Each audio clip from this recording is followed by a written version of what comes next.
And yet, we were forced into a vote that did not reflect that consensus.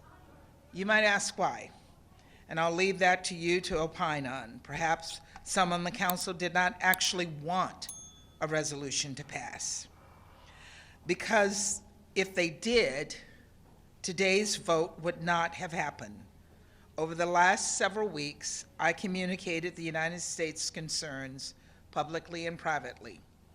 We submitted numerous rounds of edits. We implored our colleagues not to rush toward failure. And so, having put forward an alternative path, we intend to take it. The draft we presented is a forward-leaning resolution, and it is one that we intend to work on in good faith with other council members to ensure it gets over the finish line. That kind of process was disappointingly absent from negotiations on the text we just voted on. All to say, we're not giving up. We're eager to continue working with the council on this proposal, one that would see a temporary ceasefire as soon as practicable, based on the formula of all hostages being released, and one that would get aid into the hands of those Palestinians who so desperately need it.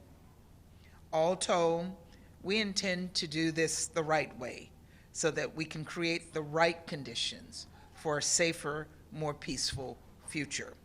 And we will continue to actively engage in the hard work of direct diplomacy on the ground until we reach a final solution. There were a number of other issues with that resolution. It did call for a condemnation of Hamas. It did not recognize Israel's right to self-defense, which is a right that Israel has. And there were other issues with that particular resolution. Since that time, we still have not gotten condemnation of Hamas, despite the fact that I think it is, every council member, almost every council member will say that in their statements. We think it should be reflected in a resolution, even a humanitarian resolution. And let me just say, every life matters.